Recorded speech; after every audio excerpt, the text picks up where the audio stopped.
Good evening, and welcome back. I'm your host, Arthedius, and this is the 48 Laws of Power discussion series, a wonderful book by Robert Greene. Tonight, we will be discussing the ninth law. I forgot what it is. It's super important. Yeah, something about action. Oh my, you are unprepared there, guy.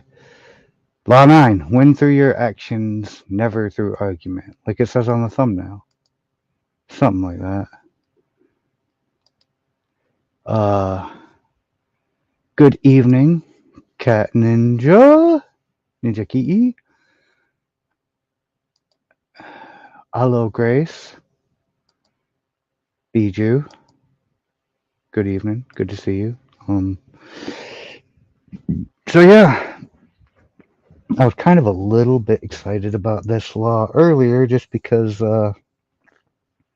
win through action, not through argument kind of seems like it's a relevant thing to just the way our society is being ran in general, and the way sometimes just because you make an argument for a thing doesn't mean effectively that that thing is a thing of value at all under any circumstances. So yeah, we're gonna go ahead and I'm just gonna give it a few minutes as usual for the people who just now getting the late notifications and such to make their way in here before we get started. I did read through this law earlier. This does look like it's going to be a rather short one, and it doesn't look like there's going to be a huge amount that I have to add or amend from my point of view. I mean, amending is a funny thing to say because these are. No, not the German 9. It's 9. The numeral 9. Good to see you, squad. There are lots of laws in the 48 laws that are 9, but not this one. This one is win through your actions, never through argument.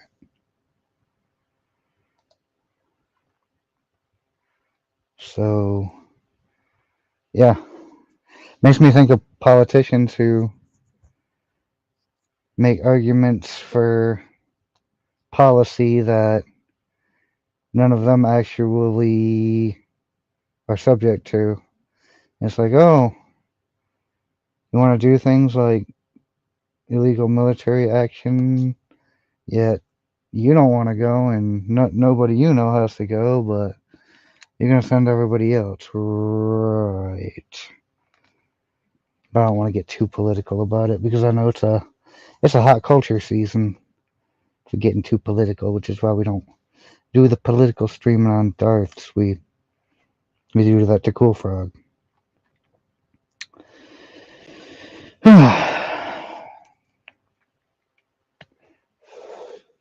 So anyway, this ought to be a fun one. We will see. And I don't know. I'm curious as to like what's coming up in the laws. And before we get started on this, let's take a look ahead real quick. Law 10 is infection. Avoid the unhappy and unlucky. Ooh, that'll be interesting. Law 11, learn to keep people dependent on you. Well, that makes perfect sense. And law 12 is use selective honesty and generosity to disarm your victim. So that's looking forward in the laws for the next couple of weeks. That ought to be entertaining. Uh, Usually, if you went through your actions correctly, you do not have to give an explanation at all or a defense. Because if you execute and follow this law, observe this law as it is intended, then you're never going to have to defend your actions. Okay, well, we got 6 watching. I don't even have the stream pulled up on my. Dear me, dear me. Don't even have the stream pulled. Okay, 6 watching, 7 thumbs up. So I don't know. You guys want me to go ahead and get started? Small Mousen. Good to see you, Small Mousen.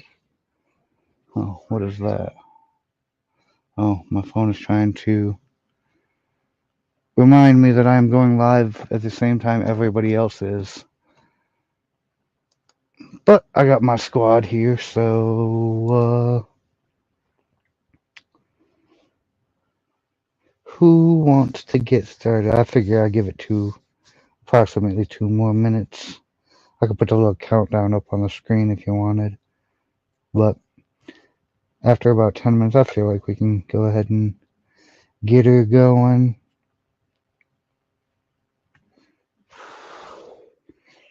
I am quite. When I first read this law, I didn't expect the examples he used, Mr. Greene, to play out the way they did. So I'm kind of. This one kind of caught me off guard a little bit as to how winning through action, never through argument, actually works in the observance and transgression. Darf and Cat Ninja and Bijou. But anyway, I figure the gang's all here. I'm not sure where Gohagen is. He's usually here for these, but maybe he'll stop in a little bit.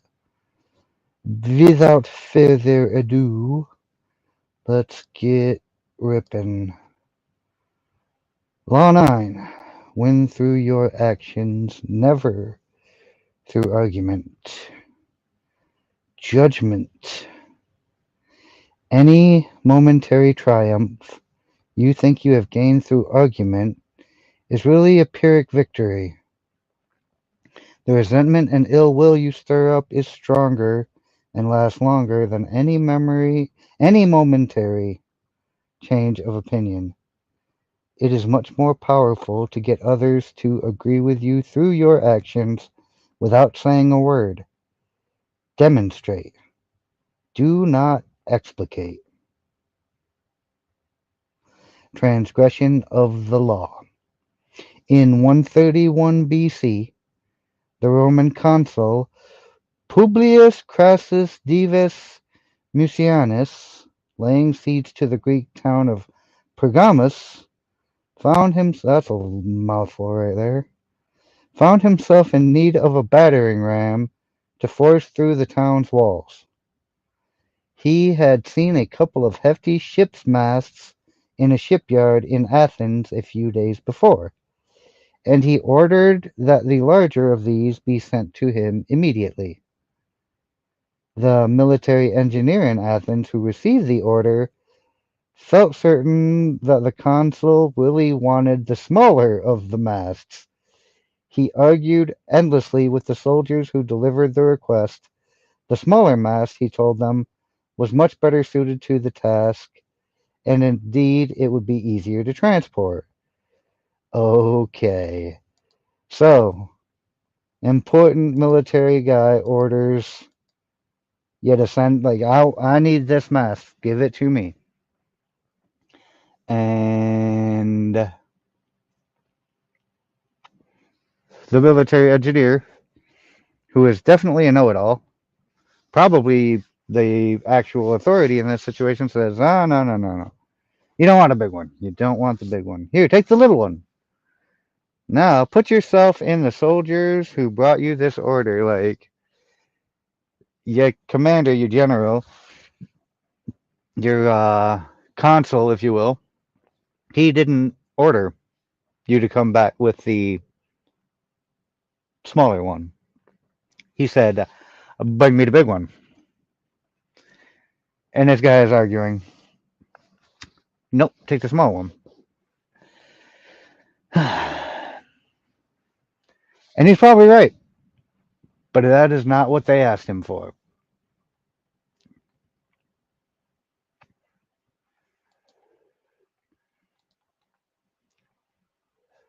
The soldiers warned the engineer that their master was not a man to argue with, but he insisted that the smaller mast would be the only one that would work with a machine that he was constructing to go with it. He drew diagram after diagram and went so far as to say that he was the expert and they had no clue what they were talking about. Of course, because you're the engineer and these are common soldiers. The soldiers knew their leader and at last convinced the engineer that it would be better to swallow his expertise and obey. After they left, though, the engineer thought about it some more. What was the point, he asked himself, in obeying an order that would lead to failure? So he sent the smaller mast, confident that the consul would see how much more effective it was and would reward him justly. The problem is, you don't get to see how much better your option is than his because you didn't let him make his mistake. This is not the one he ordered, so you didn't let him fuck this up. You'll have he'll have no idea how ineffectual his mast is.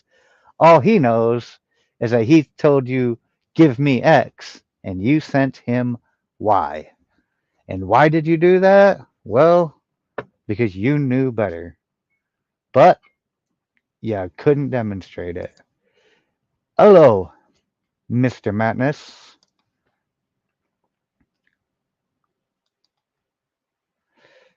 When the smaller mast arrived, Mucianus asked his soldiers for an explanation. They described to him how the engineer had argued endlessly for the smaller mast, but had finally promised to send the larger one. Mucianus went into a rage.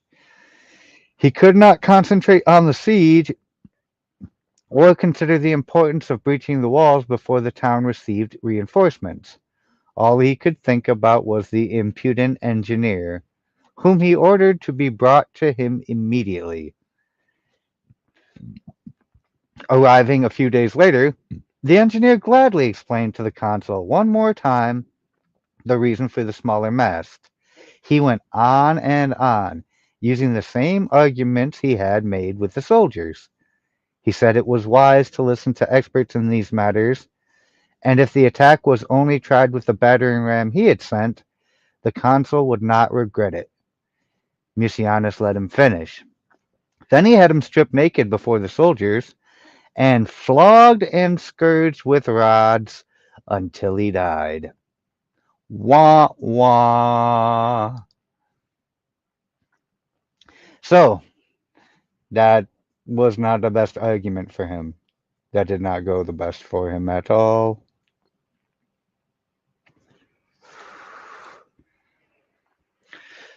I would even hazard to say that that engineer argued himself right out of his life. And for what? Would it have been his fault if he'd have just done what he was told instead of having to be a know-it-all? I mean, granted, the siege wouldn't have worked, but you asked me for this one. I sent you this one. It didn't work. That's on you. Especially since I tried to tell you, take this one instead. But no, they didn't have cell phones back then. The engineer couldn't just call the consul out on the front lines and tell him, hey, I have a plan. Hear me out. Probably wouldn't have heard him out anyway. Sounds like he wasn't a man to be argued with. Flogged and scourged until he died. That's a bad day. The Sultan and the Vizier. A vizier had served his master for some 30 years, and was known and admired for his loyalty, truthfulness, and devotion to God. His honesty, however, had made him many enemies in the court, who spread stories of his duplicity and perfidy. They worked on the Sultan day in and day out until he too came to distrust the innocent vizier, and finally ordered the man who had served him so well to be put to death. In this realm, those condemned to death were tied up and thrown into a pen where the Sultan kept his fiercest hunting dogs. The dogs would promptly tear the victim to pieces. Before being thrown to the dogs, however, the vizier asked for one last request.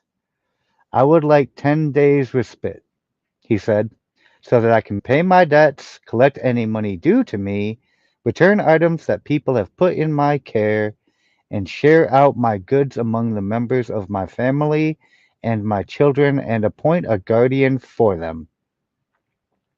After receiving a guarantee that the vizier would not try to escape, the Sultan granted this request. The vizier hurried home, collected 100 gold pieces, then paid a visit to the huntsman who looked after the Sultan's dogs. He offered this man the 100 gold pieces and said, "Let me look after the dogs for 10 days." The huntsman agreed, and for the next 10 days the vizier cared for the beasts with great attention, grooming them well and feeding them handsomely. By the end of the 10 days they were eating out of his hand. On the 11th day the vizier was called before the Sultan. The charges were repeated, and the Sultan watched as the vizier was tied up and thrown to the dogs. Yet when the beasts saw him, they ran up to him with wagging tails. They nibbled affectionately at his shoulders and began playing with him. The Sultan and the other witnesses were amazed, and the Sultan asked the vizier why the dogs had spared his life. The vizier replied, "I have looked after these dogs for 10 days. The Sultan has seen the result for himself. I have looked after you for 30 years, and what is the result? I am condemned to death on the strength of accusations brought by my enemies." The Sultan blushed with shame. He not only pardoned the vizier, but gave him a fine set of clothes and handed over to him the men who had slandered his reputation. The noble vizier set them free and continued to treat them with kindness. The Subtle Ruse. The Book of Arabic Wisdom and Guile, 13th century. I think that's a interesting little allegory right there.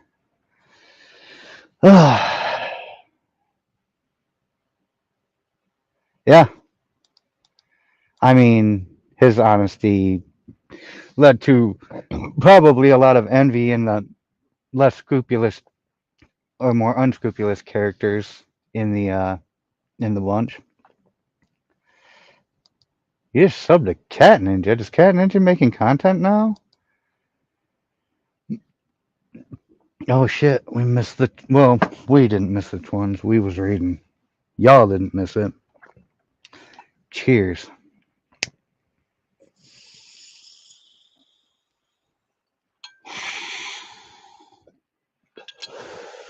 Yeah, made an enemy, but he made an example. He got the dogs on his side, and he used the dogs' loyalty to prove a point. Like, also, I don't think he was going to get them dogs to attack this guy.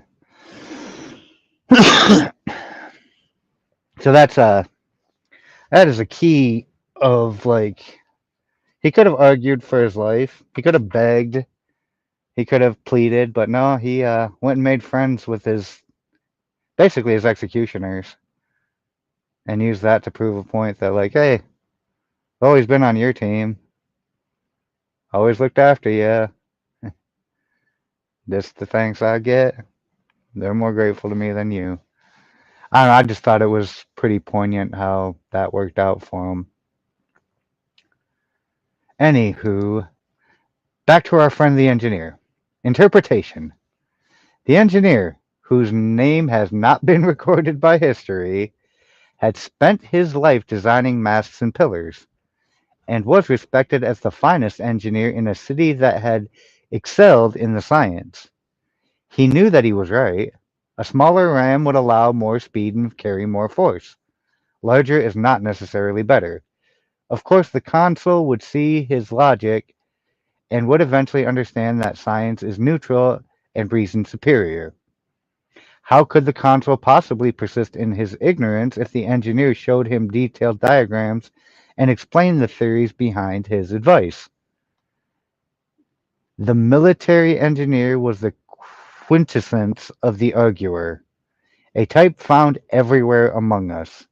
The arguer does not understand that words are never neutral, and that by arguing with a superior, he impugns the intelligence of one more powerful than he. He also has no awareness of the person he is dealing with. Since each man believes that he is right and words will rarely convince him otherwise, the arguer's reasoning falls on deaf ears. You ever heard from your parents, I don't want to hear it, don't argue with me, just do it? You ever heard that from your boss?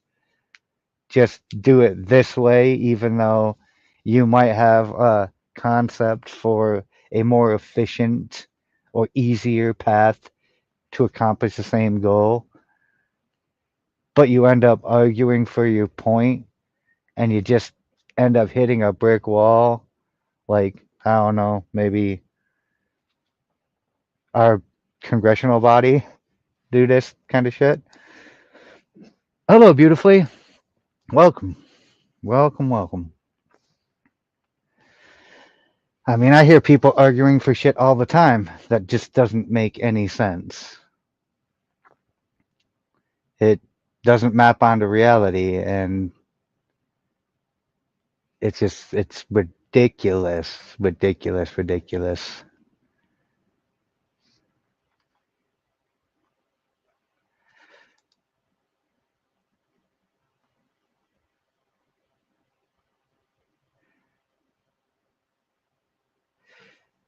When cornered, he only argues more, digging his own grave.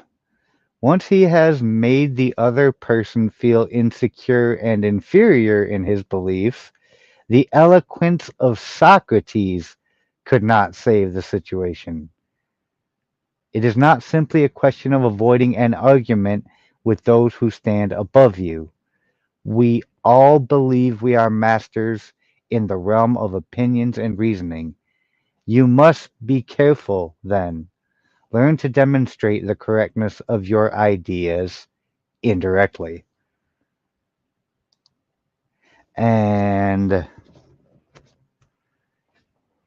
it's really easy to win an argument with somebody if you can just show them that you are right, demonstrate to them that you are right. Like, if you're having a discussion about anything, really, I mean, one of the lovely things about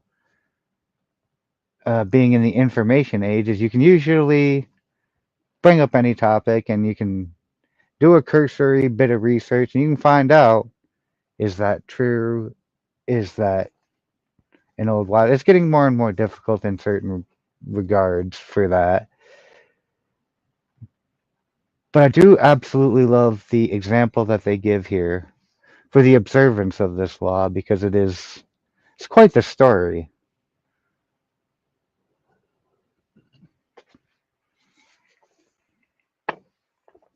And I thought it was pretty funny at the end.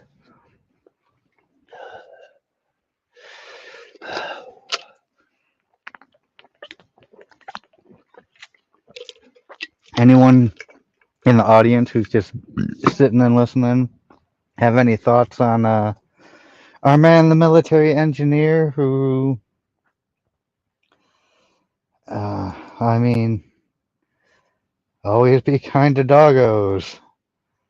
That's that is a wonderful bit of insight there, Mr. Squabobble. Appreciate that one.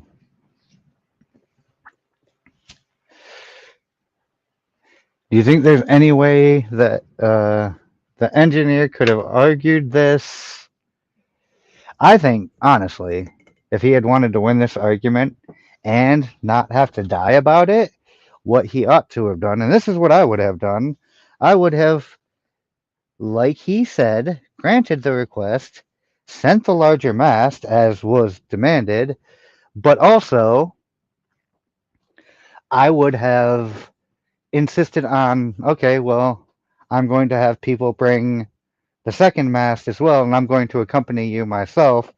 And once you have attempted with the larger mast and find that this is a failing proposition, I'm going to have my people take the larger mast and leave with them after I leave you the smaller mast and instructions on how to do this correctly. I wouldn't have said all this. I would have just been sent both masts, gone myself, and been like, okay, let me show you after you oops this, like how to do it right. And then I would have just done it after it failed, left after that. Hopefully, there's still some of the larger masts we can take with us. Hey, don't say that. I saw a thing on X about an adult human woman walking around with a tail. It's not. It's not nice like you'd think. It's weird. We evolved to be the primates without tails. We went that way in the split. I wouldn't want a tail. It would be terrible to sit on. I mean, just think about that. Every time you're sitting down, you would be sitting on your tail because of the way we sit. The monkeys who have tails don't sit like us.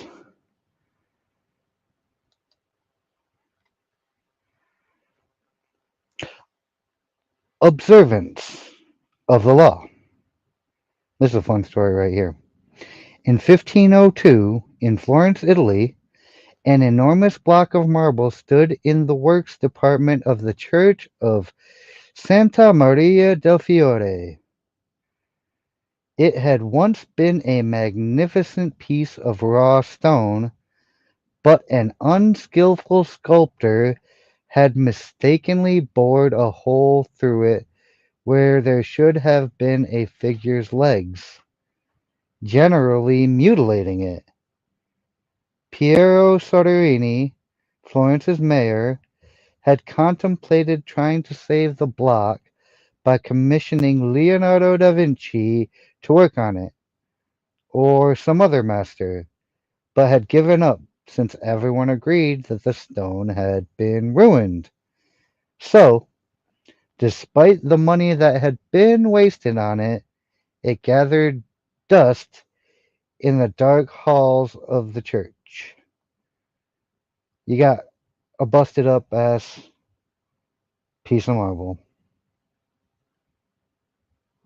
Just giant pile of junk hanging out in the church, just taking up space, being generally awful, chilling in the works department.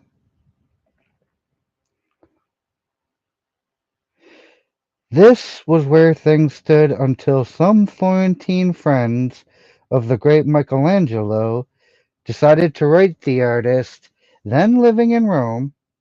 He alone, they said, could do something with the marble, which was still magnificent raw material. Michelangelo traveled to Florence, examined the stone, and came to the conclusion that he could, in fact, carve a fine figure from it by adapting the pose to the way the rock had been mutilated. Soderini argued that this was a waste of time, Nobody could salvage such a disaster. But he finally agreed to let the artist work on it. Michelangelo decided he would depict a young David, sling in hand. So, this is the story. I have this piece of marble. I've had a moron basically ruin it. And I talked to all the masters I knew, and they all said it's ruined. You can't do nothing with it. So it's sitting here. Somebody else says, I know a fine master. They summon him.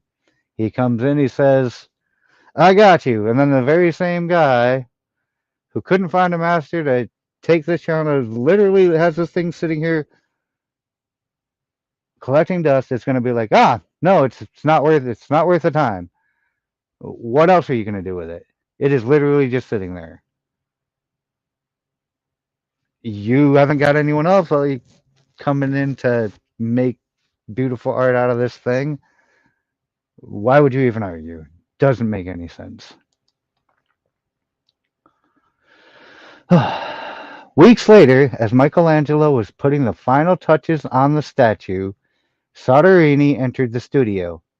Fancying himself a bit of a connoisseur, he studied the huge work and told Michelangelo that while he thought it was magnificent, the nose, he judged, was too big. Michelangelo realized that Soderini had been standing in a place right under the giant figure and did not have the proper perspective. Without a word, he gestured for Soderini to follow him up the scaffolding. Reaching the nose, he picked up his chisel and as well as a bit of marble dust that lay on the planks.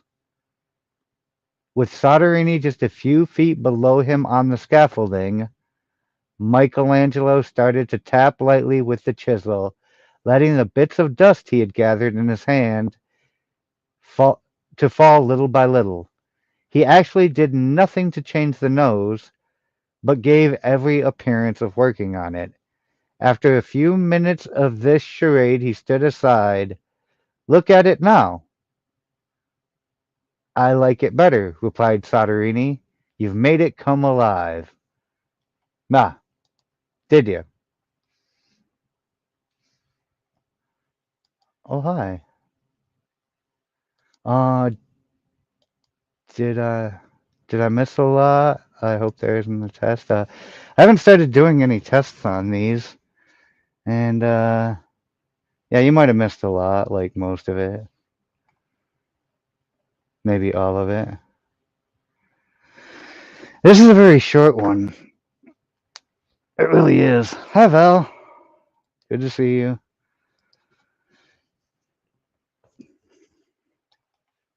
It's funny because our man Michelangelo just convinced the guy who commissioned the statue that was otherwise a piece of raw material they thought unsalvageable that his opinion was wrong by doing nothing but changing his perspective of the art.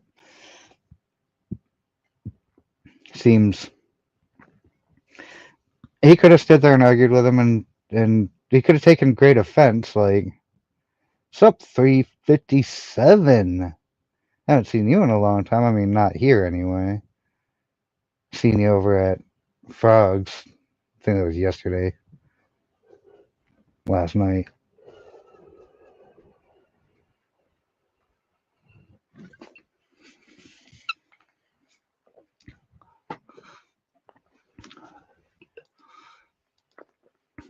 Interpretation.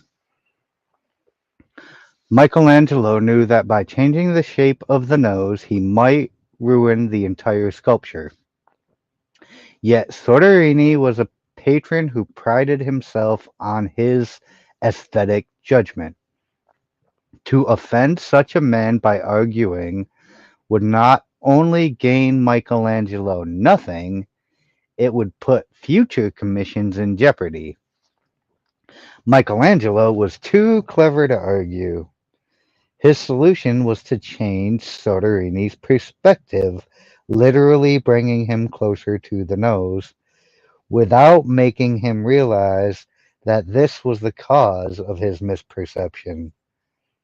Fortunately for posterity, Michelangelo found a way to keep the perfection of the statue intact while at the same time making Soderini believe he had improved it. Such is the double power of winning through actions rather than argument. No one is offended, and your point is proven. Remember what I said earlier, Mr. Squawbob, about having to defend your actions? If you execute your actions correctly, no one is offended, and your point is proven. And that is the key, is being able to demonstrate the rightness of your situation without actually having to give up your position. You just show them, and it's really hard to argue with. I just saw that. Or in this case, you change their perspective. Like, you needed to change this guy's perspective, change the way he's looking at this scenario. So you physically get him to change his position. And then you make him think he did a thing when in reality nothing happened. Other than he's looking at it from your point of view now instead of from his own strange point of view.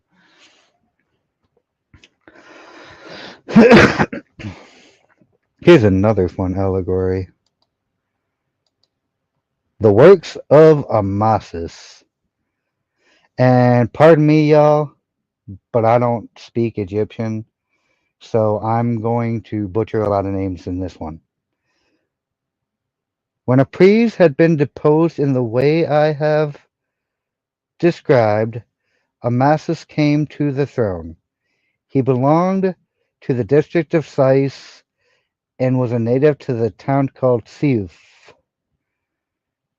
At first the Egyptians were inclined to be contemptuous, and did not think very much of him because of his humble and undistinguished origin.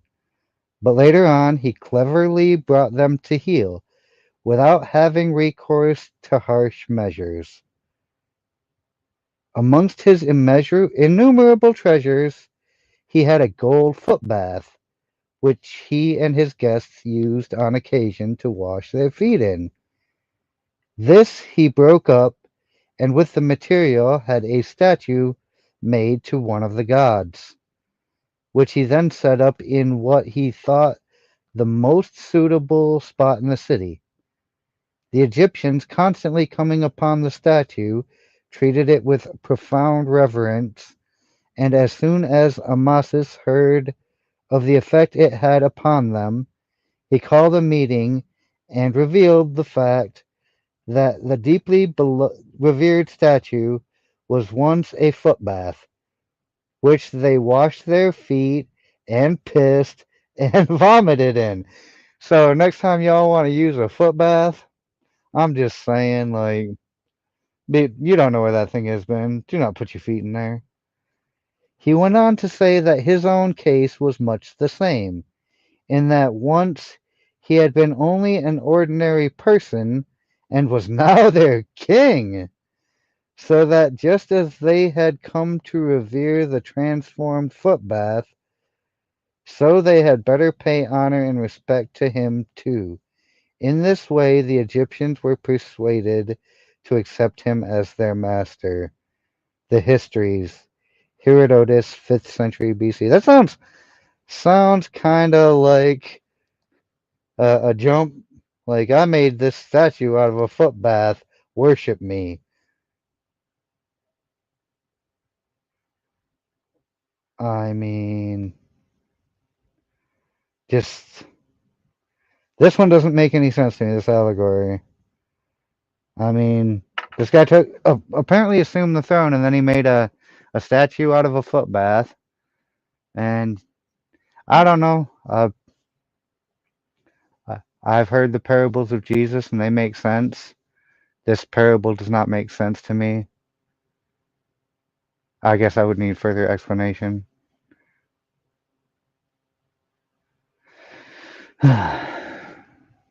Stand, kneel before my foot water.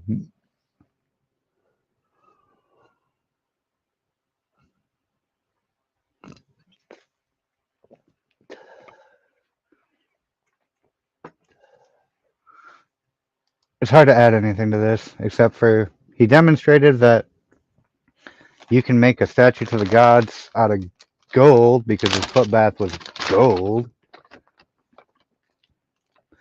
I don't see why that should make them pay honor and respect you too. Just, but if they were persuaded, hey, I mean, I guess they're more simple and feeble-minded than I, and maybe they should talk to a eugenicist today.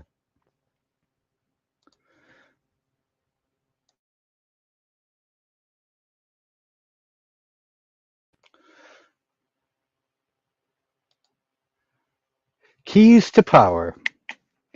In the realm of power, you must learn to judge your moves by their long-term effects on other people. Yes. The problem in trying to prove a point or gain a victory through argument is that in the end, you can never be certain how it affects the people you're arguing with. Especially, and I mean this especially, if the people you're arguing with happens to be womans. Because womans, they don't argue the same way that men's do. And even if you happen to be a woman arguing with another woman, it's not going to be like arguing with a man. Because you beat a man,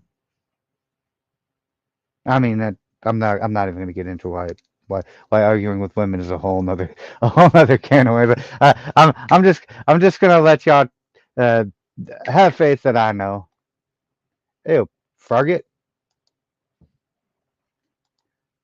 that's not funny. That's not funny.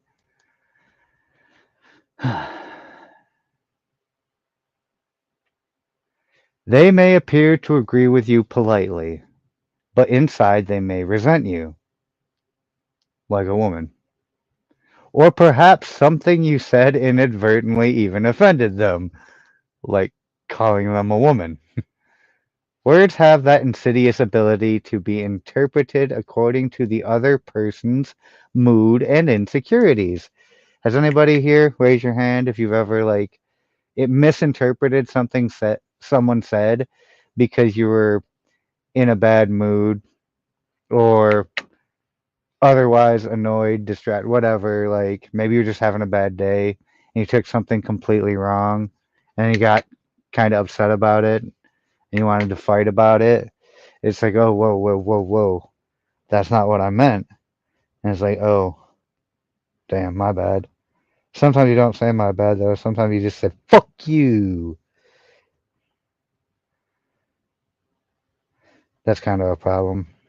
That's how arguments escalate is when one person gets defensive and then they will lash out and then the other person gets defensive.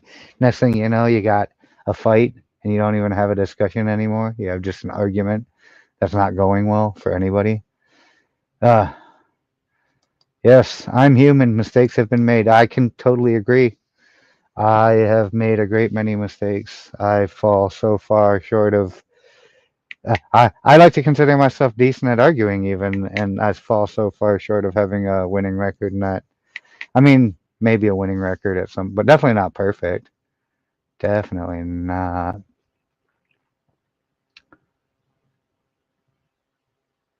Even the best argument has no solid foundation, for we have all come to distrust the slippery nature of words. Even the best argument, guys, so has no solid foundation because they're just words, and words are a bit slippery. And days after agreeing with someone, we often revert to our old opinion out of sheer habit. Yeah, Been there. Been there. Like when they tell you you need to quit drinking and then you stop drinking. And then a few days later you drink again. It's like, thought you were going to stop drinking. Well, that was then. This is now. And now is not then. Sure have it. I mean, that's a different story, but I know a lot of people who you can sit and, I mean, I hate to use this as an example, but I've had many, many political, ideological debates with my pops, and I will use all the logic and reason to defend my points, and I will get him to agree that I'm right. And then the very next time we have the exact same debate again, he's back to the same position I had to walk him off of the first time. And it gets to the point where after you've done that a couple of times, you're just like, never mind, I don't need to talk about this. We both uh, agree on the problem, disagree on the solution. Let's leave it at that.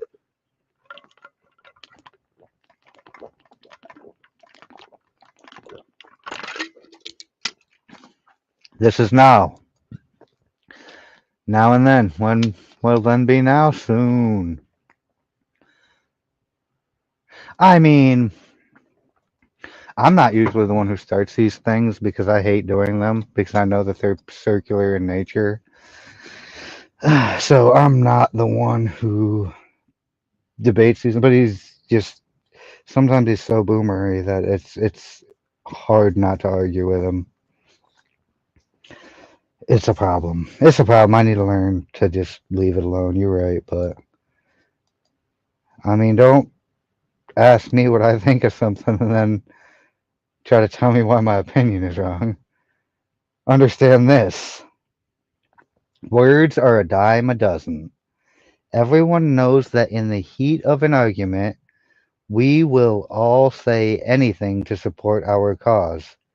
We will quote the Bible, refer to unverifiable statistics. Who can be persuaded by bags of air like that?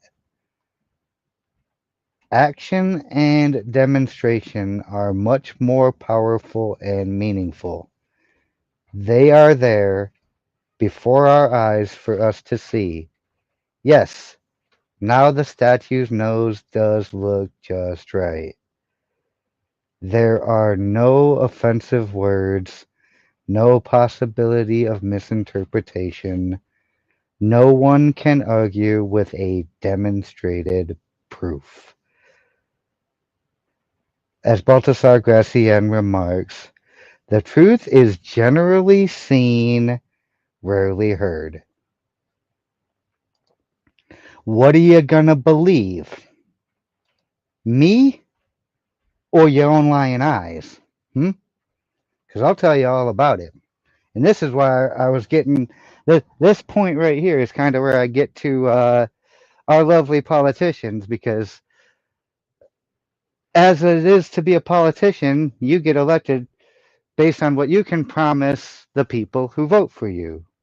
And if you can promise to give them what they want, this is how politicians pay lip service to their constituents. They listen to what you want, they promise to give you what you want, and then they go and once they get elected and you've given them what they want, they just fuck you over because they were never intending. You gotta watch them by their actions, and when they don't do the things they promised, usually because they can't. Like the problem with politicians, they promise these absolutely ridiculous things they can never deliver on, and they know they can never deliver on them. But once you've elected them and voted them in, all they can do is shrug and be like, "We're a democracy, and we can't give you what you asked for. Sorry," because well, they never could in the first place, and you were a sucker for believing it. But that's how they argue you. They appeal to people's emotions by offering them everything, all the solutions, when in reality, if they were being honest with you, it would be like, well, we can't give you all these things, but here's what we can do. And then they would say something reasonable that maybe they can accomplish. But being reasonable, I have found at looking at these people that never sells well. So, I mean, you always got to promise them more shit because people are stupid. That's why you shouldn't argue with them because they're dumb. Sir Christopher Wren was England's version of the Renaissance man. He had mastered the sciences of mathematics, the maths, astronomy, physics, and physiology. Holy shit, that's lot of science to be mastering. Like, lucky for him, they didn't have as much mathematics, astronomy, physics, and physiology back then as they do now.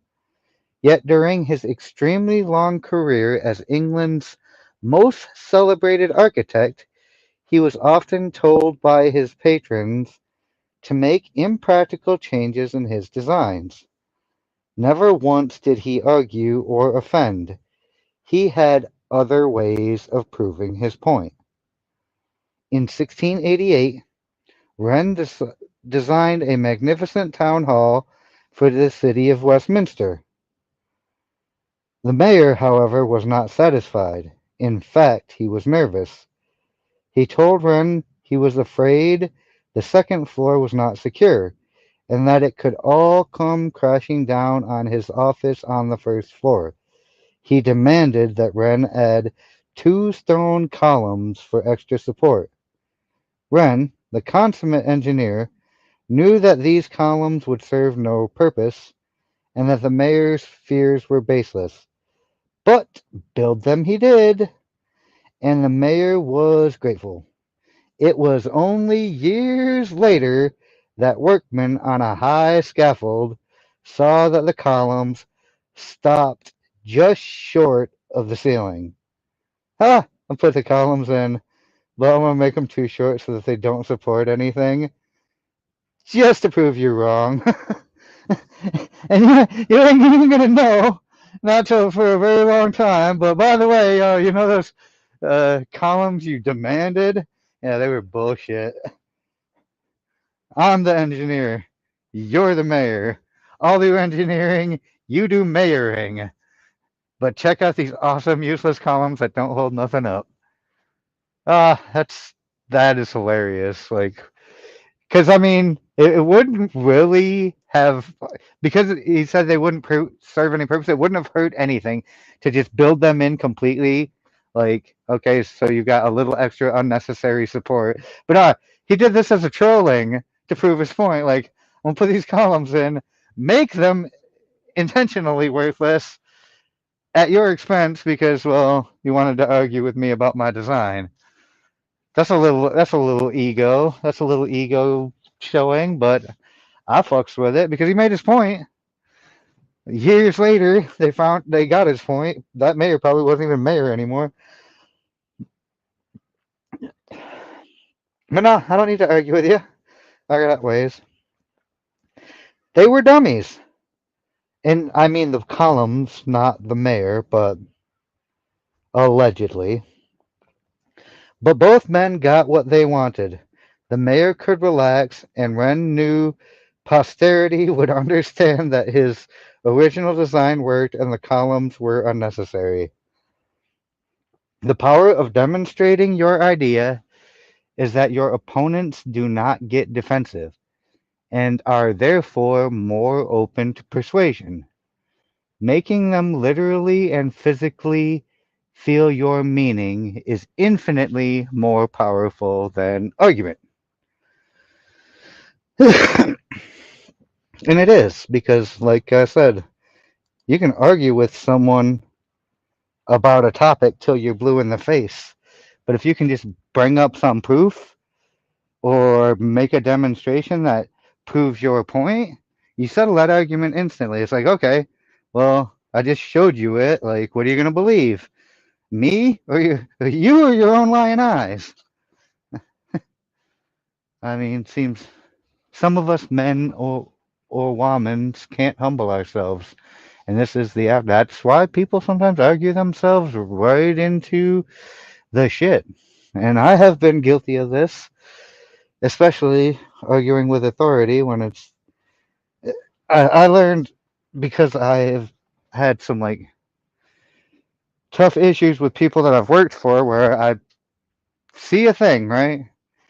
I like an easier way to do something usually, and they'll show me the way that the thing is done, and after doing it their way, like I will find a way that's easier, or I'll see it like right off the bat. But rather than argue like this would be easier, I kind of just let them show me, and then once they walk away, I just go to doing it my way, and usually end up getting caught doing that. And they're like, "Well, you're not supposed to do it that way." It's like, well, does it work? Yes.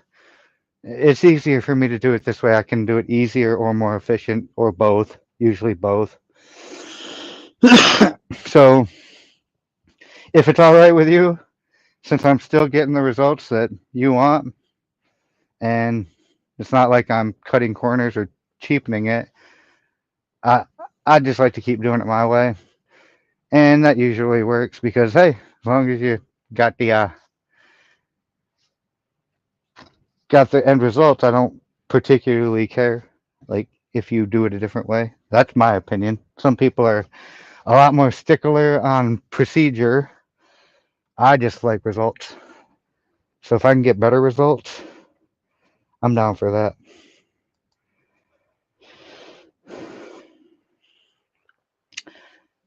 A heckler once interrupted Nikita Khrushchev in the middle of a speech in which he was denouncing the crimes of Stalin. "You were a colleague of Stalin's!" the heckler yelled. "Why didn't you stop him then?" Khrushchev apparently could not see the heckler and barked out, "Who said that?" No hand went up. No one moved a muscle. After a few seconds of tense silence, Khrushchev finally said in a quiet voice, "Now you know why I didn't stop him." Instead of just arguing that anyone facing Stalin was afraid, knowing that the slightest sign of rebellion would mean certain death, and it did, he had made them feel what it was like to face Stalin. He had made them feel the paranoia, the fear of speaking up, the terror of confronting the leader, in this case, Khrushchev.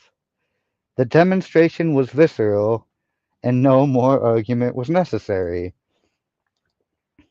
That's a that is a definite interesting route to get your point across. Because obviously, I mean, like if you're an underling of a madman, you don't, even if he's wrong, you don't usually question him if he's going to kill you. So yeah, heckle me all you want, but I will use that to prove my point. Like, yeah, this is definitely why, because it's fucking terrifying. Easy way to make a point. Didn't require any argument at all. Just like, as a matter of fact, why don't you face me? I don't want to face you. I'm afraid. Yeah, there you go. The most powerful persuasion goes beyond action into symbol. The power of a symbol, a flag, a mythic story, a monument to some emotional event, is that everyone understands you without anything being said.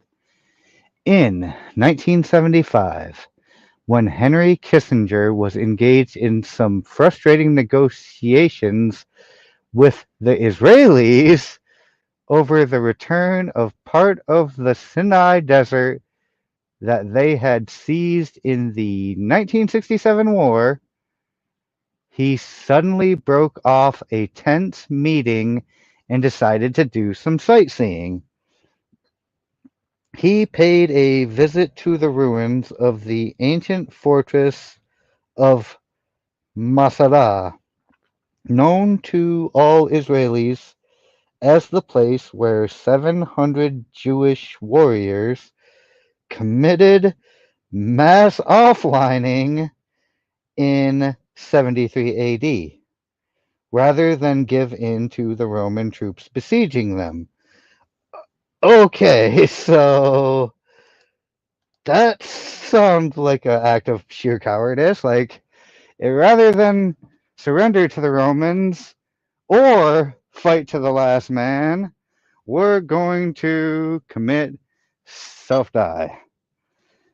700 of us. So a good sized group.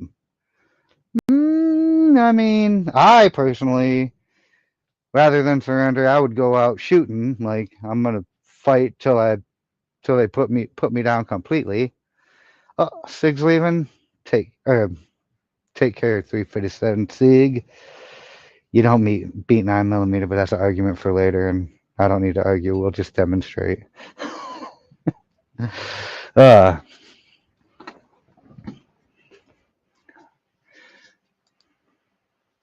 the Israelis instantly understood the message of Kissinger's visit. He was indirectly accusing them of courting mass self-offlining. Although the visit did not by itself change their minds, it made them think far more seriously than any direct warning would have. Symbols like this one carry great emotional significance. When aiming for power or trying to conserve it,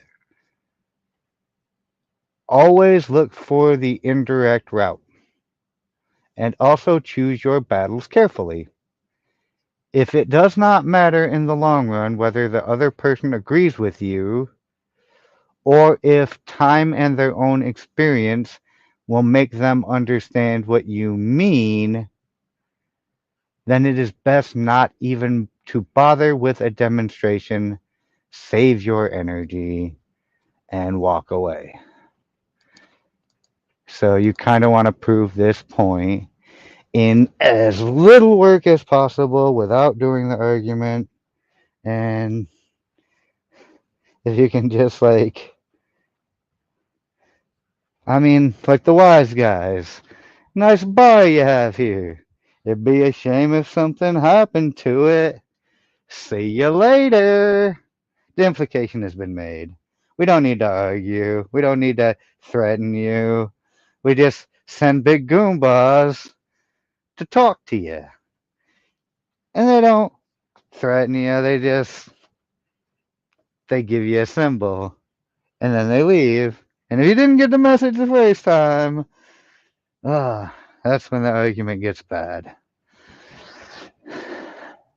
But intimidation is a good way of using symbolism to make a point. I mean, there's other methods of using symbolism to make a point.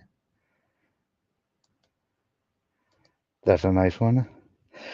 God and Abraham. I'm pretty sure this is supposed to say Abraham, but sometimes these little punch-ins are weirdly titled. The Most High God had promised that he would not take Abraham's soul unless the man wanted to die and asked him to do so.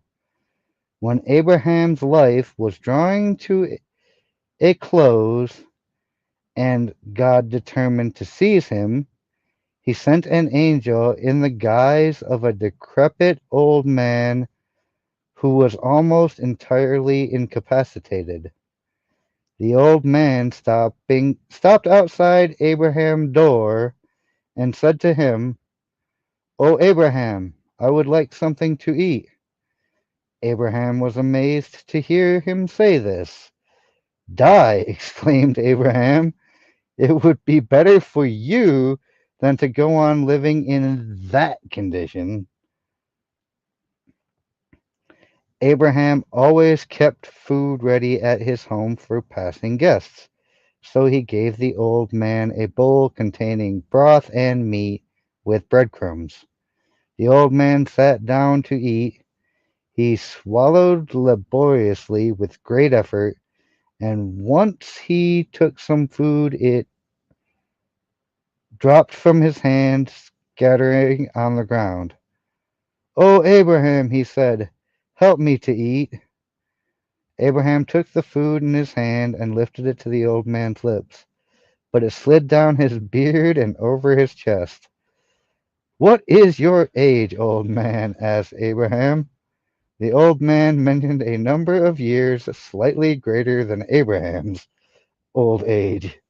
Then Abraham exclaimed, "O Lord our God, take me unto you before I reach this man's age and sink into the same condition as he is in now."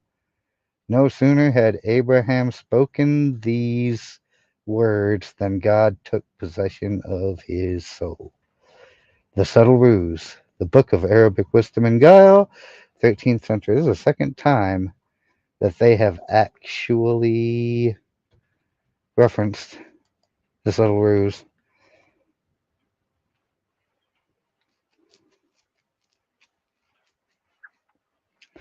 But it was clever. That was clever of God to show Abraham, like, I said I wasn't going to take you until you asked me to, but I think you come. It's about time for you to come home, so I'm gonna show you why you should probably call for me now. You don't want to end up like this guy, this angel in disguise. Image, the seesaw, up and down and up and down go the arguers, getting nowhere fast. Get off the seesaw and show them your meaning without kicking or pushing. Leave them at the top and let gravity bring them gently to the ground. Now, I have had people get off the seesaw on me before, and I've gotten off the seesaw on people before. Gravity never brings you gently to the ground. Reality kind of tends to slam you down pretty hard when when the argument is over. You just get kind of forcibly returned to Earth. When I say the seesaw, I mean metaphorically, as in like been in an argument and just like, okay, you suit yourself, or I've had myself suited before. Yep, and it gravity gets you, takes you to the ground. Authority. Never argue. In society, nothing must be discussed. Give only results. Benjamin Disraeli, 1804 to 1881. I think you should discuss some things. Maybe not argue, but I think some things need to be discussed.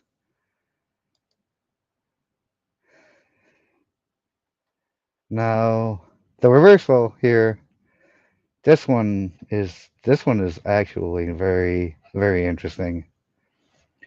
Verbal argument has one vital use in the realm of power: to distract and cover your tracks when you are practicing deception or are caught in a lie. Isn't that like the time you want to argue is when you're trying to deceive or you've been caught lying? Interesting concept. In such cases, it is to your advantage to argue with all the conviction you can muster. So not just argue, like, you ever heard the phrase admit nothing, deny everything?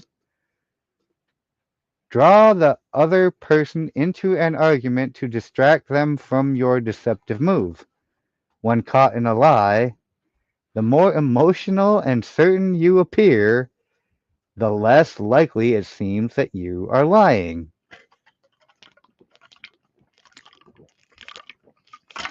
Which is funny, because in my personal experience, the people who tend to get the most offensive and the most emotional and the most indignant and the most certain, those tend to be the ones that are actually lying.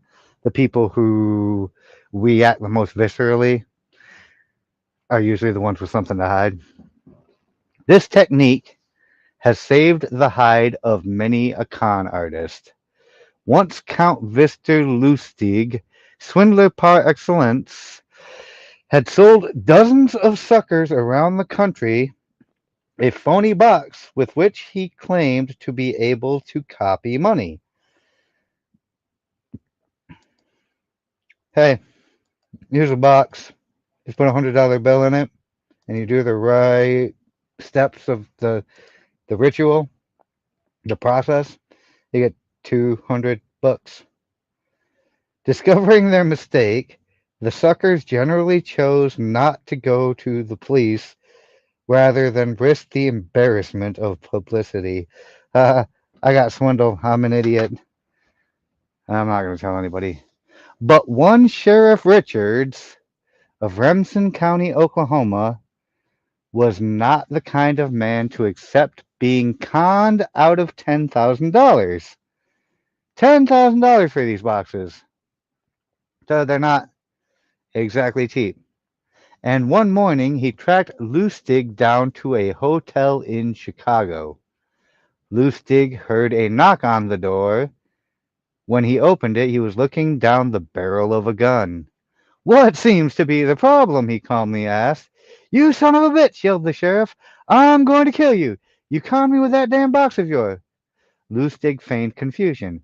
"You mean it's not working?" he asked. "You know it's not working." "You know it's not working," replied the sheriff.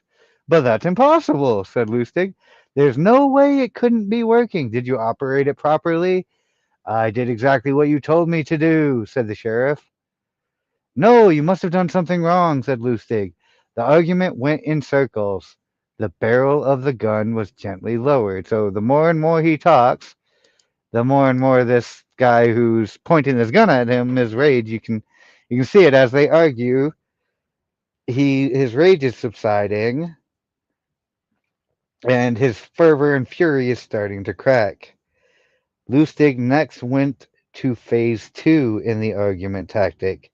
He poured out a whole bunch of technical gobbledygook about the box's operation, completely beguiling the sheriff, who now appeared less sure of himself and argued less forcefully. So, first he cracked his rage by not getting shot outright, and he's talking himself into a better position.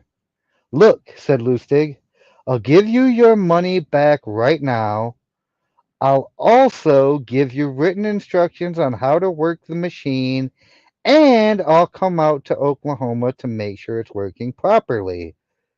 So he's going to give him all his money back, give him instructions on how to work this machine, and come out and show him. I mean, you've got the machine, I'll give you your money back, and there's no way you can lose on that. Like, there literally isn't. Like, you can have all your money back, and I'll come show you how the damn thing works. The sheriff reluctantly agreed. To satisfy him totally, Lustig took out 100 $100 bills and gave them to him, telling him to relax and have a fun weekend in Chicago. Calmer and a little confused, the sheriff finally left. Over the next few days, Lustig checked the paper every morning. He finally found what he was looking for: a short article reporting Sheriff Richards' arrest, trial, and conviction for passing counterfeit notes. Lustig had won the argument. The sheriff never bothered him again. Wah wah! And all the din and confusion of not popping this con man in the head, he managed to ship you out the door with 100 counterfeit $100 bills, and then all he had to do was wait for you to spend them and get caught and get arrested and get thrown in jail. So not only did he con you, He conned you twice, baby. Ah, and now if he had not argued with the guy and just shot him, he'd be arrested for murder instead of being arrested for passing counterfeit notes. So you were still gonna lose. You was always gonna lose. But this way you lose, and the con man gets to walk scot free and not be dead. So he gets to win twice. Lustig 2, Richard 0.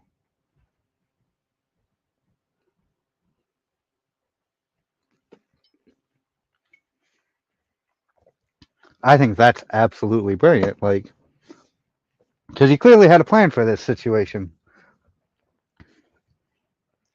and he had the counterfeit notes to realize it.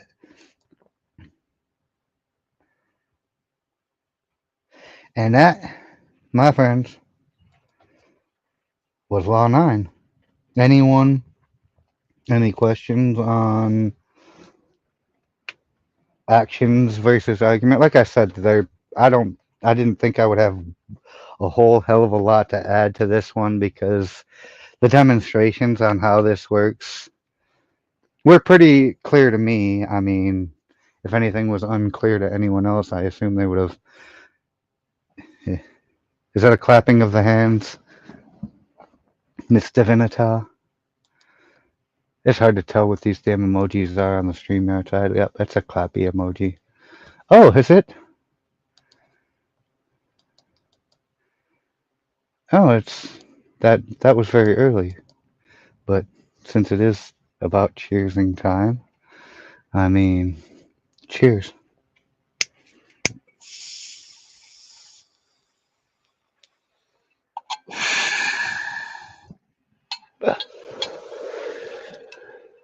Thank you. Ah, yes, it was a warm up. Yeah, I this one I didn't actually. Once I read it, I was like, yeah, I don't know what more to add to this that isn't already covered, except for uh, the situation with the Sultan and the Vizier.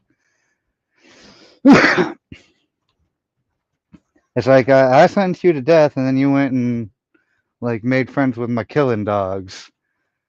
I'm gonna shoot you, and I'm gonna shoot my worthless killing dogs at that point. Like that doesn't make any sense to me. I don't know how that one got pulled off. Yeah, I see how you made your point, but man, when they sentence you to do the dying, and the situation with the engineer, definitely give the man what he asked for, but be a few steps behind them with the thing he needs, so that maybe after it fails, you show up 2 or 3 days later and you have the one that he was going to send for next anyway, and then you get to prove your point, and you don't have to be flogged and scourged to death. Oh, it seems reasonable to me.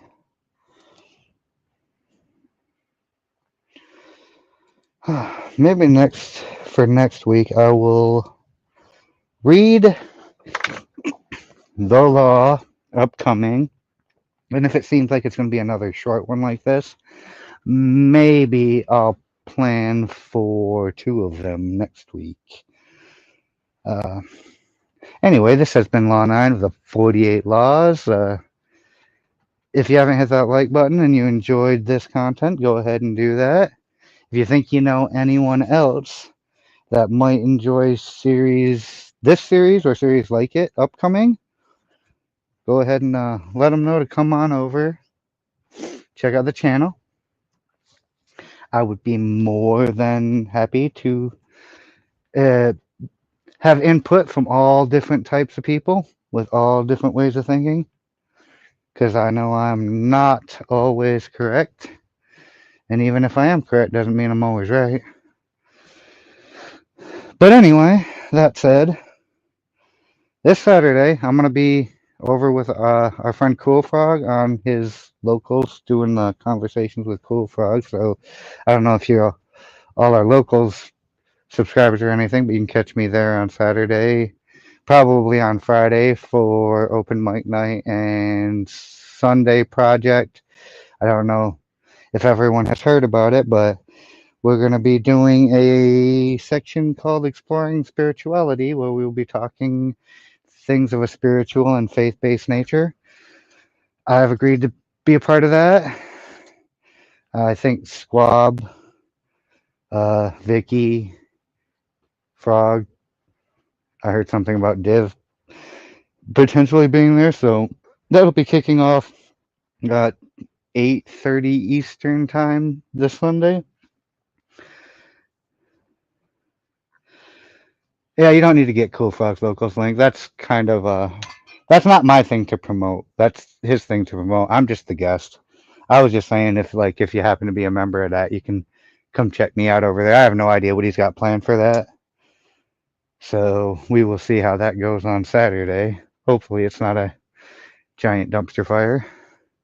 But anyway, if there aren't any further questions or comments or emotional outbursts, I'll go ahead and leave you all.